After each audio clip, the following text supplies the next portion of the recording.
C'était dans la politique discrétionnaire du ministère. C'est voilà, à elle de justifier ça. Mais nous, à notre niveau, on l'a accueilli avec une attention particulière au niveau de la Maison des associations et des ONG de Guinée.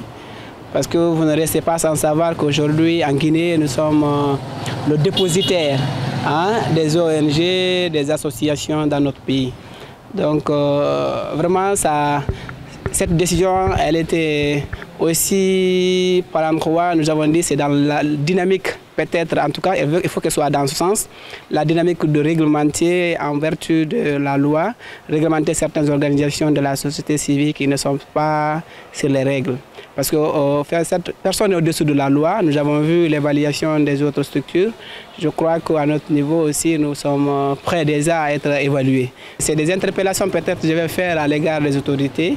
C'est de dire qu'il faut que cette décision soit juste au milieu et que ce soit dans la dynamique, dans le dispositif de réglementer, d'orienter et d'encadrer les organisations en République de Guinée. Si c'est dans ce sens, nous-mêmes nous sommes disponibles déjà à accompagner le ministère dans ce sens pour permettre vraiment d'orienter certaines organisations comme on est en train de le faire déjà depuis des années. Nous avons réussi à mobiliser environ 4000 ONG en Guinée à travers le pays. Et avec cette aussi nouvelle disposition, c'est-à-dire de faire en sorte que ces organisations soient formelles, parce que c'est notre but, c'est d'accompagner les organisations informelles de se formaliser. Et avec le ministère, on va travailler sur ça et permettre vraiment aux OSC d'être dans les règles. C'est les aspirations du peuple qui ont été prises en compte et l'intérêt collectif sur l'intérêt particulier. Vous savez, pour avoir une bonne orientation dans la conduite des affaires ou dans la gestion des affaires publiques, il faut avoir une bonne orientation. Pour cela, il faut poser un bon diagnostic pour avoir un bon pronostic. Cette décision vient à point nommé consentir les nombreux efforts du gouvernement dans la consolidation de la paix et de la quiétude nationale.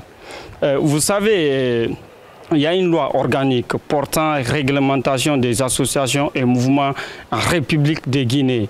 Et quand on se réfère à cette loi organique, on voit beaucoup d'associations et de mouvements d'ONG qui ne sont pas en règle vis-à-vis de cette loi organique. Donc moi je pense que c'est une décision qui est salutaire, qui va remettre toutes les réglementations en vigueur et qui va obliger ces associations et mouvements à se conformer aux dispositions de cette loi organique. Vous savez, il est de notoriété publique que l'État intervient dans un secteur bien donné, surtout s'il y a le désordre. Donc cette décision, une fois de plus, va obliger les acteurs sociaux qui se sont transformés vis-à-vis de l'évolution sociopolitique en leaders politiques. Et on sait qu'ils sont parfois à la sorte de certains politiques et de certains opérateurs économiques. Et d'ailleurs, c'est un secret de polichinelle, ça a été martelé plusieurs fois par le Premier ministre.